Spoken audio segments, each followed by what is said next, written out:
What If season 2 का finale एक crossover event के बिना इमेजिन ही नहीं किया जा सकता, स्पेशली जब मल्टीवर्स एंड कैप्टन कार्टर इतने सारे कैरेक्टर्स को एक और मौका दे रहे हैं उनकी एक स्ट्रेंज एंटी क्लाइमेटिक एंडिंग से खुद को बचाने का। Hi super fans, I am Swapnil and ये है व्हाट इफ सीजन 2 के season finale. What If Strange Supreme intervened का breakdown, hidden details and Easter eggs. तो स्पॉयलर्स वार्निंग के साथ without wasting any more time, let's begin the video. इस episode की शुरुआत होती है मार्वल के प्रॉपर लोगो से। पिछले सभी एपिसोड्स में शॉर्ट में लोगो दिखाया गया था, लेकिन यहाँ पर हमें देखने मिलता है एमसीयू स्टाइल का लोगो, जो शुरुआत करता है सभी ओजी कैरेक्टर्स के रिप्लेसमेंट मल्टीवर्सल कैरेक्टर्स से, जिनमें हमें देखने मिलता है Sakaarian Iron Man, Happy Hogan का freak Hulk, Star Lord T'Challa, Bill Foster का Goliath, new character Kahhori, season 1 में दिखा Red Guardian, of course Strange Supreme, Captain Carter exactly Steve की जगह शील्ड थ्रो करते हुए, जिसके बाद मल्टीपल कैरेक्टर्स में वॉचर, हेला, हाइड्रा स्टॉम्पर, 1602 का लंबे बालों वाला हल्क, स्कारलेट विच एंड उसी के पैरेलल ज़ॉम्बी वांडा, सीजन 1 की कैप्टन मार्वल, यूनिवर्स के एल्डर्स में ईगो और Grandmaster, Wakandan queen Ramonda, season 1 की एंडिंग वाली ब्लैक विडो रेड गार्डियन की शील्ड के साथ Howard the Duck and Gamora भी दिखते हैं। फिर वॉचर का वॉइस ओवर एक बार फिर रिकैप देता है पेगी कार्टर की स्टोरी का, जो हम सीजन 1 से ऑलरेडी जानते हैं, एंड करंट टाइम में हम उसे पाते हैं 1602 के लंदन में, जहां वो बैठी है स्टीफन स्ट्रेंज के सामने। बट देन ये भी नॉर्मल स्ट्रेंज नहीं है, क्योंकि इसकी स्टोरी भी ट्विस्टेड है, जिसे हम सीजन 1 से जानते हैं, जहां अपने यूनिवर्स की नेक्सस इवेंट को चेंज करने, जो था उसकी लव क्रिस्टीन पामर की डेथ, उसके चक्कर में उसने अपने यूनिवर्स को ही डिस्ट्रॉय कर लिया था, जिसके बाद वो प्रोटेक्ट करते दिखाता एक पॉकेट रियलिटी को, जिसमें कैप्चर था इन्फिनिटी अल्ट्रॉन और इन्फिनिटी किलमॉन्गर। अब 8th एपिसोड की एंडिंग में जहां स्ट्रेंज सुप्रीम पेगी से मिलने आता है, वहीं से इस एपिसोड की स्टोरी शुरू होती है। यहीं पर स्ट्रेंज सुप्रीम कार्टर की कॉस्ट्यूम का मजाक उड़ाता है, उसे यूनियन जैक कह के। यूनियन जैक एक टाइम पे यूनाइटेड किंगडम के कंबाइंड नेशंस का फ्लैग हुआ करता था, एंड क्योंकि कार्टर पास्ट में है तो उसकी कॉस्ट्यूम पे यही फ्लैग है। बट इसके अलावा एक कैरेक्टर मार्वल कॉमिक्स में एग्जिस्ट करता है यूनियन जैक नाम से, जिस जेम्स फॉल्सवर्थ को हम captain America the first Avenger में हाउलिंग कमांडोज के बीच देख चुके हैं। कॉमिक्स में वही कैरेक्टर बना था फर्स्ट यूनियन जैक, जो बेसिकली कैप्टन अमेरिका था यूनाइटेड किंगडम का। अब पेगी उसे अपने यूनिवर्स में वापस छोड़ने के लिए कहती है, लेकिन स्ट्रेंज उसे पहले लेके जाता है अपने ऑफिस में, जिसका नाम वो बुलाता है सैंक्टम इन्फिनाइटम। अब डॉक्टर स्ट्रेंज के बेस को हम ऑलरेडी जानते हैं, जो सैंक्टम सैंक्टोरम है, बट क्योंकि ये मल्टीवर्स में एग्जिस्ट करता है तो इसके नाम में इन्फिनिटी ऐड कर दिया गया है। अब इस पैलेस में हमें देखने मिलते हैं वैसे ही मल्टीपल क्रिस्टल ऑर्ब्स, जैसा सीजन 1 के फिनाले में एक अल्ट्रॉन और किलमॉन्गर को कैप्चर करने के लिए क्रिएट किया गया था। स्ट्रेंज सुप्रीम कहता है कि ऐसे हर एक ऑर्ब में एक यूनिवर्स किलर मौजूद है, यानी कि स्ट्रेंज के हिसाब से वो पावरफुल बीइंग्स जिनकी वजह से उनके यूनिवर्सेस डिस्ट्रॉय हो सकते थे। अब इन्हें फुल फ्लेज फाइट करते हुए हम एपिसोड में आगे जरूर देखेंगे, लेकिन यहाँ पे हमें जो कैरेक्टर्स देखने मिलते हैं उनमें आता है इन्फिनिटी अल्ट्रॉन, इन्फिनिटी गॉन्टलेट वाला थैनोस, एक काउबॉय लोकी, सीजन 1 के एपिसोड 4 में दिख चुका एक GNOME,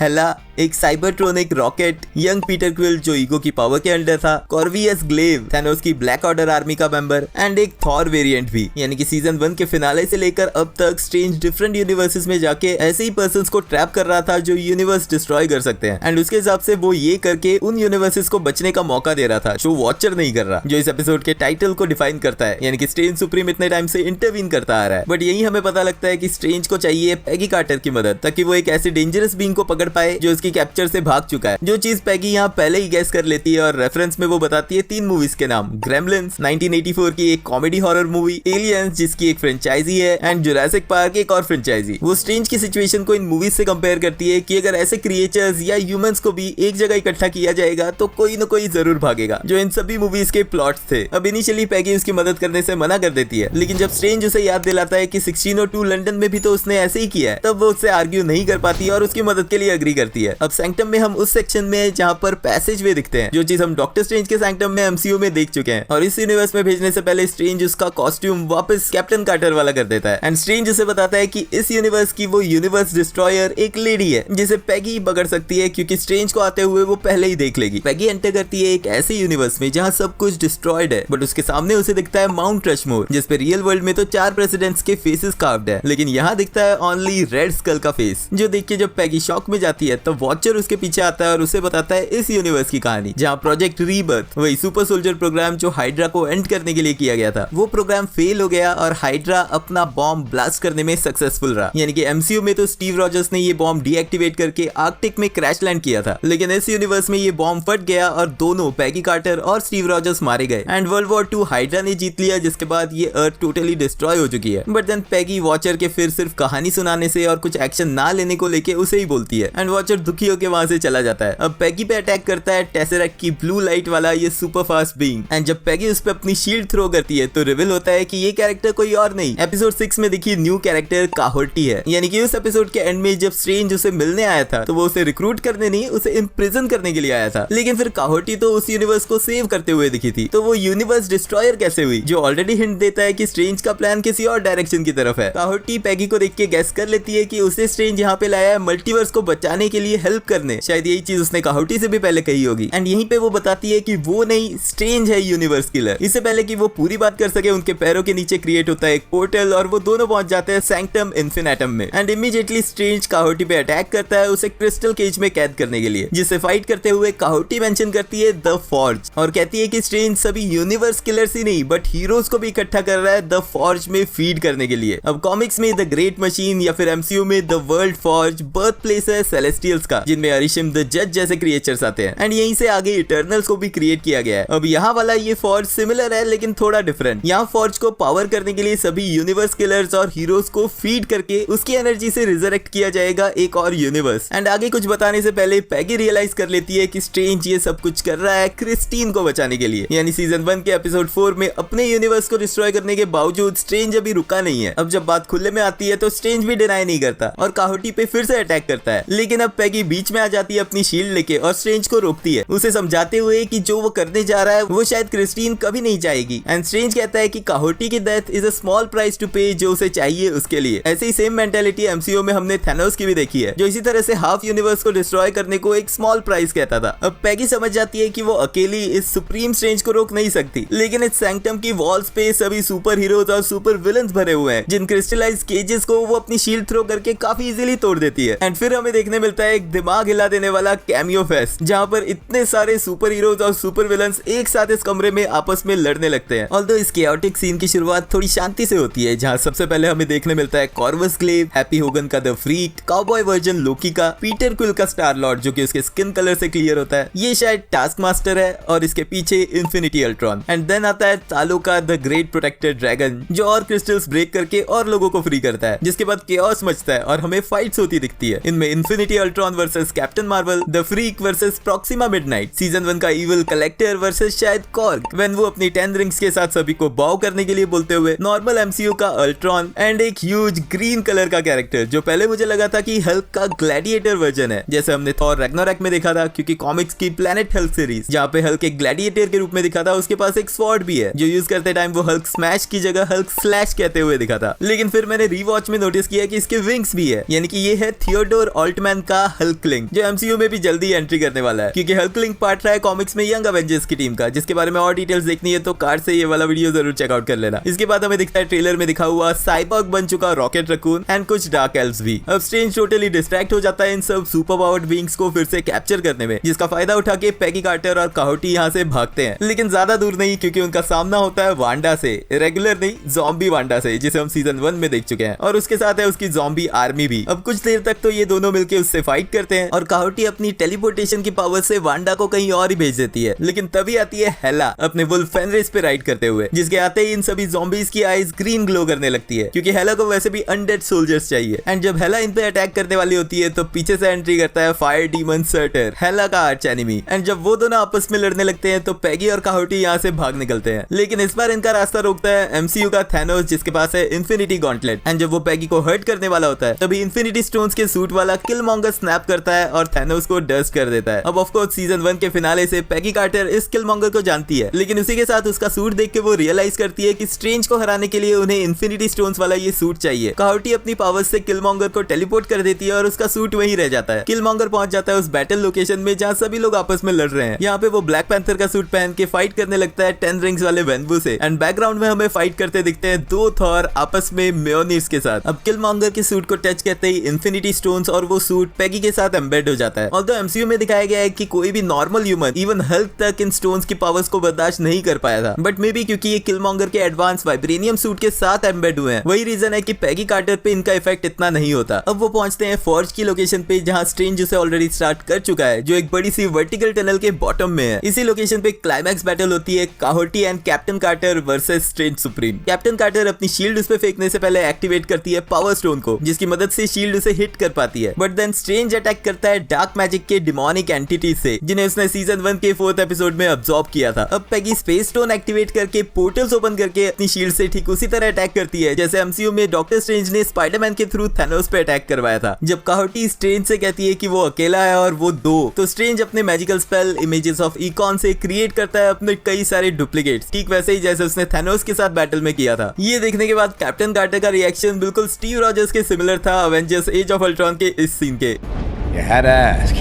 but then reality stone की मदद से पैगी भी क्रिएट करती है अपने डुप्लीकेट्स और फिर सारे डुप्लीकेट्स आपस में लड़ते हुए दिखते हैं। लेकिन फिर थोड़ी सी फाइट के बाद ही स्ट्रेंज अपने मैजिक से इन डुप्लीकेट्स को चेंज कर देता है बटरफ्लाइज में। सिमिलरली जो चीज थैनोस के फेंके हुए ब्लैक होल को डॉक्टर स्ट्रेंज ने किया था। एंड इसके इमीडिएट बाद पैगी कार्टर पहुंच जाती है एक फ्लैशबैक में, ठीक उस दिन जब उसे मिला था सुपर सोल्जर सीरम। ये सिमिलर दिखाया गया है जैसे वांडा ने स्टीव को अपने मैजिक से भेज दिया था उसके पास्ट में उस दिन जब उसने प्रॉमिस किया था पैगी को एक डांस। अब ये सीन एग्जैक्टली सीजन 1 के एपिसोड 1 का उठाया हुआ है, जहाँ पैगी कार्टर स्टीव रॉजर्स के साथ उस फ्लोर पे होती है एंड डॉक्टर अस्किन उसे वापस ऊपर जाने के लिए कहता है। लेकिन इस यूनिवर्स में पैगी यहाँ से नहीं जाती है और वो बन जाती है super soldier. But of course ये सब कुछ स्ट्रेंज का मैजिक है और पैगी स्पॉट कर लेती है स्टीव के पीछे उड़ती हुई एक बटरफ्लाई एंड स्ट्रेंज को हिट करके वो इस मैजिक को ब्रेक करती है। अब इनसे परेशान होकर स्ट्रेंज इस फाइट को खत्म करने के लिए मेन हॉल से सभी को टेलीपोर्ट करके गिराता है इस फोर्ज के ऊपर। इन्हीं में जब काहोटी अपनी ट्राइब के एथेरेक्स को स्पॉट करती है, काहोटी टेसेरेक्ट की पावर से उन्हें बचाने की कोशिश करती है, जहाँ सभी कैरेक्टर्स योयो की तरह ऊपर नीचे होते हुए दिखते हैं। लेकिन जब स्ट्रेंज फिर से उन्हें नीचे गिराता है तो कैप्टन कार्टर यूज करती है टाइम स्टोन टाइम को रिवर्स करने के लिए। बट देन स्ट्रेंज भी आई ऑफ एगामोटो ओपन करके टाइम को अनफ्रीज कर देता है एंड जो सभी लोग इस ऊंच नीच का पापड़ा के बीच में फंसे होते हैं वो भी रियलाइज करते हैं कि अगर उन्हें बचना है तो उन्हें कैप्टन कार्टर और काहोटी की मदद करनी पड़ेगी, जिसके लिए गिरते गिरते वो लोग अपने वेपन्स उनकी तरफ फेंकते हैं, जिसमें सबसे पहले हेला अपना मैजिकल हेलमेट, थॉर अपना म्योलनीर, वेनवू अपनी 10 रिंग्स और हल्कलिंग अपना ग्रीन स्वॉर्ड यानी एक्सेल्सियर जिसे स्टार स्वॉर्ड भी कहा गया है, एक मैजिकल ब्लेड जो फॉर्ज किया गया था क्रीज और स्क्रल के एंसेस्ट्रल स्वॉर्ड्स को मिला के। एंड ये देखिए जब स्ट्रेंज डिस्ट्रैक्ट हो जाता है तो काहोटी उन सुपर हीरोज के नीचे ओपन करती है पोर्टल्स और उन सबको भेज देती है उनके घर। अब कैप्टन कार्टर पहनती है हेला का हेलमेट और उठाती है एक्सेल्सियर स्वॉर्ड, तो वहीं काहोटी पहनती है वेनवू की 10 रिंग्स एंड म्योलनीर को वो उठाती है अपनी मैजिकल पावर से। ऑफ कोर्स क्योंकि म्योलनीर पे एन्चेंटमेंट लगा है तो ये क्लियर नहीं किया गया है कि क्या काहोटी उसके लिए वर्दी है या नहीं। अब इस फाइट में बुरी तरह पिटने के बाद रिवील होता है डॉक्टर स्ट्रेंज के अंदर दबा हुआ इवल डीमन। उसका इसी तरह का डीमन फॉर्म हमें तब दिखा था जब सीजन 1 के 4th एपिसोड में उसने क्रिस्टीन को जिंदा किया था। एंड यहाँ भी यही दिखाया जाता है कि क्रिस्टीन को खोने का उसका पेन ही अब ये डीमन फॉर्म ले चुका है जो किसी भी हालत में उसे फिर जिंदा करना चाहता है। एंड ये डीमन इतना स्ट्रॉन्ग हो जाता है कि ये दोनों पे भारी पड़ता है और पूरे मल्टीवर्स को डिस्ट्रॉय करने वाला होता है। एंड जब इन्फिनिटी स्टोन्स पैगी के आर्मर से नीचे गिर चुके होते हैं तो काहोटी उन्हें अपनी पावर से पैगी की तरफ फेंकती है और इन 6 स्टोन्स की पावर के साथ वो पंच करती है इस इवल डीमन को। इससे डॉक्टर स्ट्रेंज कुछ देर के लिए होश में आता है लेकिन इंस्टेंटली डीमन फिर से कंट्रोल लेके पैगी के साथ उस फोर्ज में जंप करता है। पैगी उसे पंच करके साइड में लटक जाती है और जब वो फिर से अटैक करने वाला होता है तो डॉक्टर स्ट्रेंज खुद का कंट्रोल उस पे ले लेता है और डीमन के साथ खुद का भी सैक्रिफाइस करता है इस फाइट को एंड करने के लिए। एंड एक ब्लास्ट के बाद जब पैगी को होश आता है तो वो होती है उसी क्रिस्टल लुकिंग वॉइड में जहाँ से वॉचर ऑब्जर्व करता है इस मल्टीवर्स को। वो बताता है कि काहोटी को उसने वापस उसके यूनिवर्स में भेज दिया है और वो दोनों जाते हैं एक ऐसे यूनिवर्स में जिसे स्ट्रेंज बनाने की कोशिश कर रहा था, यानी कि फॉर्ज में अपने सैक्रिफाइस से उसने इस यूनिवर्स को रिक्रिएट कर लिया जहाँ पर पार्क में बैठी हुई क्रिस्टीन पामर को वो दोनों देखते हैं। बट सैडली ये ऐसा यूनिवर्स बना जहाँ पर स्ट्रेंज कभी पैदा नहीं हो सकता, यानी कि इस यूनिवर्स का स्ट्रेंज सुप्रीम अब मर चुका है और वो कभी भी इस यूनिवर्स को नहीं देख पाएगा। और ये सब कुछ पॉसिबल हुआ पैगी की वजह से, जिसने उस डिमोनिक स्ट्रेंज के बीच एक छोटा सा अच्छा हिस्सा भी देखा एक अच्छे स्ट्रेंज का। एंड ऑल्दो वॉचर है जो किसी भी चीज में मेडल नहीं करता, लेकिन ये एपिसोड प्रूव करता है कि पैगी कार्टर वो थी जिसके इंटरवेंशन की वजह से एक ही नहीं कई मल्टीपल यूनिवर्सेस बच पाए। अब जब वॉचर पैगी को ऑफर करता है उसके यूनिवर्स में उसे वापस ले जाने के लिए तो पैगी कहती है कि वो मल्टीवर्स के और भी यूनिवर्सेस के थ्रू होके जाना चाहती है ताकि वो उन्हें भी देख सके। एंड इस लास्ट के सीन में वॉचर दिखाता है पैगी कार्टर को वो ट्री जिसे अब हम जानते हैं लोकी सीजन 2 के एंडिंग की वजह से द मल्टीवर्सल ट्री, जिसके सेंटर में बैठा हुआ है कोई और नहीं लोकी। एंड यहीं पर जाके सीजन 2 खत्म होता है। आई फेल्ट कि फिनाले एपिसोड जो पिछले एपिसोड्स का बिल्डअप था उस पे तो खरा नहीं उतरा, बट इन द एंड सभी वो कैरेक्टर्स जिनकी वजह से उनके यूनिवर्सेस डिस्ट्रॉय हुए थे वापस चले गए उनके इंडिविजुअल यूनिवर्स यूनिवर्सेस में, विच मींस कि it is now up to us to imagine कि क्या उन्होंने वापस जाके अपने यूनिवर्सेस डिस्ट्रॉय किए या फिर they change from this intervention by Peggy Carter. But then ये छोड़ दिया गया है हमारे लिए क्वेश्चन की तरह कि व्हाट इफ 9 days 9 एपिसोड्स कैसे होगा ब्रेकडाउन। व्हाट इफ के ट्रेलर ड्रॉप से ये क्वेश्चन मेरे दिमाग में चल रहा था, बट आई कांट बिलीव कि we achieved it. Of course thanks to my editors and you guys जिनके सपोर्ट से सुपर फैंस है। ये इस साल का लास्ट वीडियो है एंड अब मैं मिलूंगा न्यू ईयर में new schedule and hopefully new लोगों के साथ। This year was a wild ride and regardless the ups and downs मजा बहुत आया। अगर आप इस वीडियो को एंड तक देख रहे हो और आपको भी बहुत मजा आया तो वीडियो को लाइक भी कर देना क्योंकि वो एकदम फ्री है। मिलते हैं नेक्स्ट वीडियो में।